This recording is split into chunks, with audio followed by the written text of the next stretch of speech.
Olá, a paz esteja com todos vocês.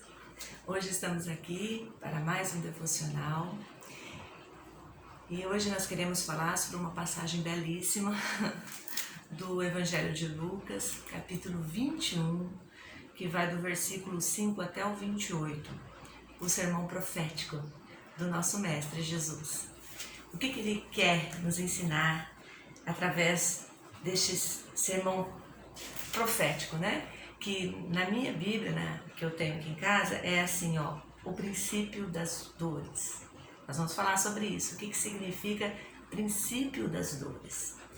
E nós vamos falar também sobre a grande tribulação, né? O início da grande tribulação, os sinais da grande tribulação e a volta do Filho de Deus, a volta de Jesus. Mas, como o trecho é bastante longo, para a gente não ficar assim, né, lendo aquele textão, eu vou ler só o versículo, a partir do versículo 20, que fala assim, ó: Mas quando virdes Jerusalém cercada de exércitos, sabei então que é chegada a sua desolação. Então os que tiverem na Judéia, que fujam para os montes, os que tiverem no meio da cidade, que saiam, e os que tiverem no campo, que não entrem nela, porque dias de vingança são estes, para que se cumpram todas as coisas que estão escritas. Mas ai das grávidas e das que estiverem naqueles dias, porque haverá grande aflição na terra e ira sobre este povo, e cairão a fio da espada, para todas as nações serem levados cativos, e Jerusalém será pisada pelos gentios, até que o tempo dos gentios se completem, até que os tempos dos gentios se completem. Amém? Graças a Deus, graças a Deus. Irmãos, a primeira coisa que eu quero enfatizar aqui é que, muito embora nós estamos falando de momentos muito difíceis que a igreja vai passar, de tempos de muita luta, de muita tribulação, de tempos de muita perseguição, de muita incompreensão, de muita intolerância, né? De momentos muito difíceis. O Senhor Jesus, ele nos contou essas coisas para que nós mantivéssemos aceso a chama da nossa fé, porque nós vamos ver se cumprindo aquilo que já está determinado que se cumprirá. Então, em nós tem que provocar ânimo, tem que provocar resistência, tem que provocar fé, tem que provocar despertamento de tomadas de posição em prol da construção do reino de Deus, né? Então quando você lê essas passagens, né, essas passagens proféticas, essas passagens das coisas que estão por vir, esse trecho específico já aconteceu, a grande parte dele, que foi no ano 70, né? No ano 70, quando Jerusalém foi toda destruída. E por que ela foi destruída? Jesus deixa bem claro, era preciso destruir completamente Jerusalém para que se iniciasse os tempos dos gentios, o tempo de alcançar o mundo inteiro através da pregação do Evangelho. Era um tempo determinado por Deus, né? E tem muitas coisas ainda que estão por acontecer. Quem estuda escatologia tem milhares de coisas aqui, né, para pregar. Esse texto, quem estuda escatologia, esse Evangelho de Lucas, essa passagem de Lucas, ela se encaixa, né, em Mateus 24. Então depois, se você ler o Evangelho de Mateus capítulo 24, você vai ver um alinhamento muito grande desses sermões proféticos. E lá em Mateus é mais completo ainda, que fala até da figura do anticristo, né, do abominável da desolação, que é a figura do anticristo. Mas eu não quero adentrar muito nisso, porque não é esse o foco desse devocional. Esse devocional, eu queria dizer para vocês algumas coisas importantes, pontuar algumas coisas bem importantes. O primeiro, que sejam esse princípio das dores, né? Então, é indicação, amados, que o fim está próximo. Quando a mulher completa os 9 meses de gestação, o Senhor Jesus, ele deixou esse exemplo muito claro, né? O princípio das dores. Então, assim, como é que você sabe que o nenê vai nascer? Eu tive 2 partos naturais. Eu sei, as contrações iniciam, aí você sabe, olha, o bebê vai chegar. Aí você sabe assim, mas vai demorar um pouco, porque está de 10 em 10 minutos. né? Aí depois as dores vêm de 8 em 8 minutos, aí depois elas vêm de 5 em 5 minutos, e assim vai indo, até que culmina com uma dor que a criança nasce, né? Então, por que a mulher tem aquelas contrações? Para que haja abertura suficiente, né, para a passagem do bebê. E para o bebê nascer em segurança, para o bebê nascer bem, mas gera muita dor, né? Gera muita dor, muito desconforto. É em meio a dores que se nasce, que a gente traz a vida ao mundo.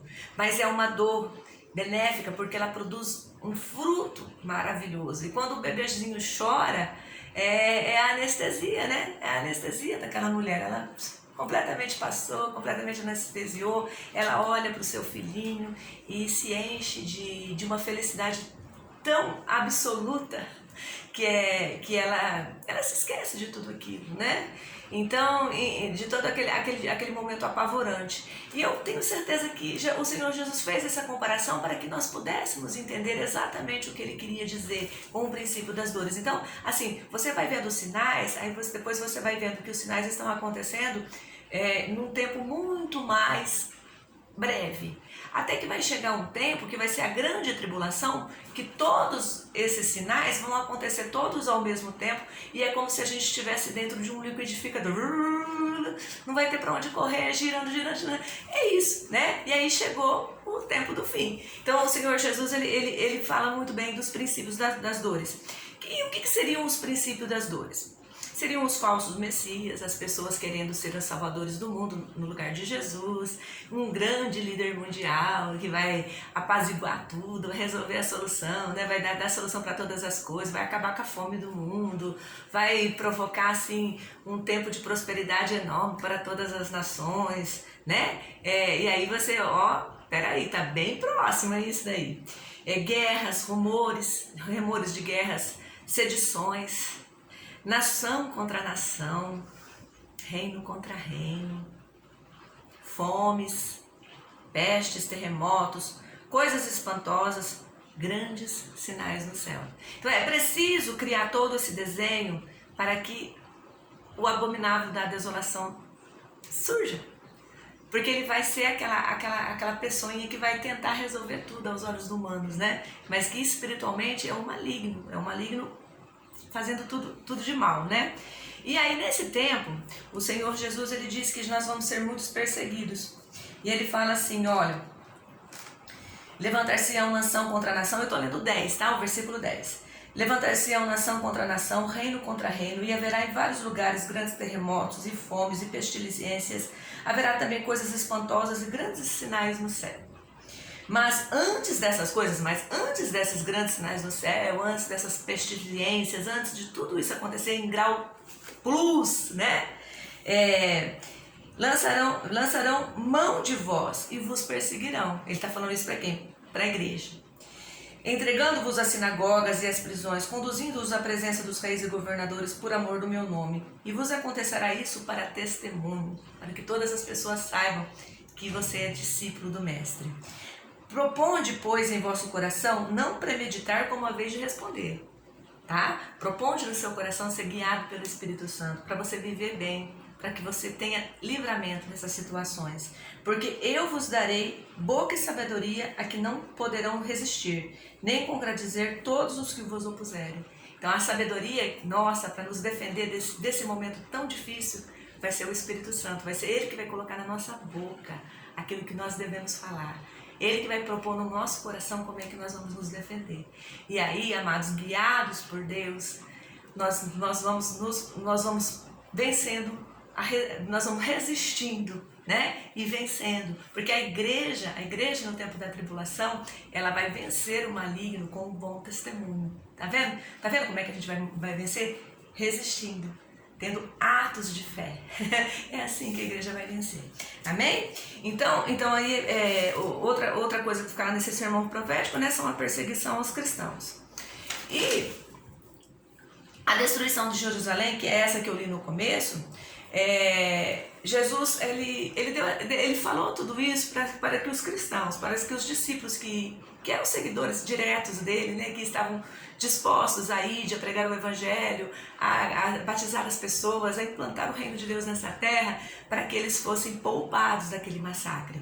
E Joséfo, um historiador daquele tempo, que relatou muitos acontecimentos acerca daqueles dias, ele deixou relatado nos livros históricos, tá? Não é na Bíblia, não, é nos livros históricos, que na destruição de Jerusalém do ano 70, 1 milhão de judeus morreu num único dia. 1 milhão de pessoas.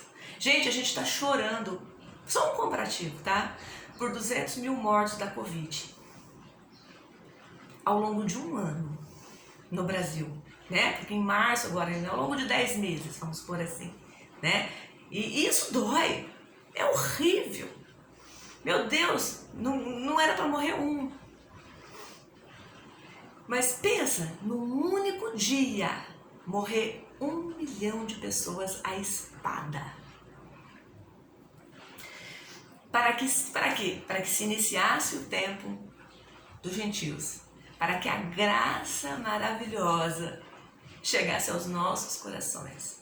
Para que a graça da salvação alcançasse todas as nações. Para que Jesus pudesse entrar em todos os corações, para que o evangelho fosse anunciado sem fronteiras, mundo afora. Era necessário que se iniciasse o tempo dos gentios, os tempos dos gentios. Amados, isso é maravilhoso. Foi um massacre lá, mas foi necessário para que se iniciasse esse tempo. Graças a esses acontecimentos é que houve a expansão do evangelho para todos os cantos da terra, né? E nós estamos aqui porque nós estamos vivendo o tempo dos gentios. Triste, mas Deus tem um propósito, né? Deus sabe tirar coisas boas das tragédias. Essa é a lição, a grande lição que eu tiro, né, lendo esse texto. É que em meio a tantas tragédias, porque Jesus chorou por Jerusalém, ele queria, né? Uns textos atrás aqui do Evangelho de Lucas que nós estudamos aqui, deixa bem claro isso, né? Jesus chorou por Jerusalém, ele queria, né? Ele queria que Jerusalém se transformasse, mas Jerusalém endurecida não deu crédito, né? À mensagem do Messias.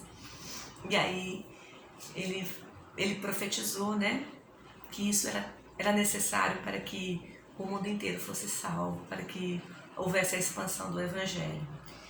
E para que o Evangelho fosse pregado ao mundo inteiro, conforme está em Mateus 24:14. Por isso que eu disse que esse texto é alinhado, né? Muito alinhado com Mateus 14. E os sinais, amadas, os sinais não são para que tenhamos tristeza, angústia, passemos tribulações, o nosso coração fique agitado, para que fiquemos estressados, para que achemos que nós vamos perecer, sofrer, não.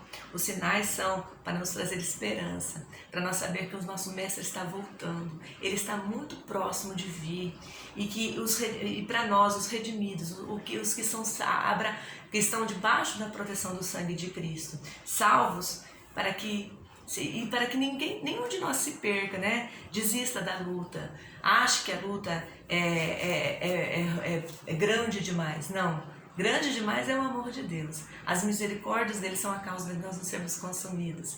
E a bendita esperança vem da palavra dele. Quando nós lemos a palavra de Deus, o nosso coração tem que se encher de esperança. O nosso coração tem que se encher de motivação para anunciar a todas as pessoas que Jesus é o Salvador do mundo, que ele morreu por amor a nós, que ele ressuscitou no terceiro dia, que ele foi ao céu preparar um lugar e que em breve ele voltará. Ide por todo o mundo, pregai o evangelho a toda criatura. Aquele que crer e for batizado será salvo. Aquele que não crer será condenado. Amados, viver esses versículos nos dá propósito, nos faz a expansão do reino de Deus, traz libertação e vida, e muito mais pessoas vão sendo abraçadas, né? Nesse projeto de vida eterna implantado por Jesus Cristo. Algumas coisas falam assim, que Jesus lá em Mateus 24:14 fala assim, que o evangelho tem que ser pregado para o mundo inteiro. E eu fui ver a respeito disso, fui fazer uma pesquisa. E você sabia, eu não sabia disso, vou compartilhar aqui com vocês. 7.100 línguas diferentes são faladas no mundo hoje. Hoje tem 7.100 línguas diferentes. Nós falamos a língua portuguesa, né? A língua brasileira, né? Porque em Portugal é um pouco diferente. Mas tem 7.100 línguas diferentes. Você sabe que mais de 3.700, ou seja, muito mais da metade dessa quantidade de línguas, ainda não tem as escrituras sagradas traduzidas na sua língua primitiva, o que impede a evangelização de muitos povos, de muitas nações. Ainda não chegou a evangelização para eles, ainda há uma barreira muito grande por causa dessas traduções. 700 línguas têm a tradução completa. Olha, dessas 7.100, 700 línguas têm a tradução completa, ou seja, o Antigo e o Novo Testamento. Todos os livros traduzidos para a língua nacional, para a língua familiar, para a língua primitiva, vamos dizer assim, né? Você é um privilegiado. Você tem a Bíblia de capa a capa na língua portuguesa e na linguagem de hoje. E você tem várias versões. Você é um privilegiado, agradeça e faça e seja digno desse grande presente que é. E evangelize as pessoas, leia para quem não pode ler, seja luz para quem está em trevas, faça as coisas acontecerem, né? E outra associado ainda ao cumprimento das profecias, né? Está a construção do terceiro templo. E eu queria deixar aqui alguns conselhos para você. Sabe, Jesus deixou escrito o que vai acontecer, só que ele não determinou o tempo. A gente não sabe. Pode ser hoje que ele volte, pode ser daqui 1000 anos, pode ser daqui 10 dias, pode ser durante a nossa estada aqui na Terra, pode ser quando a gente já esteja, né, sepultado.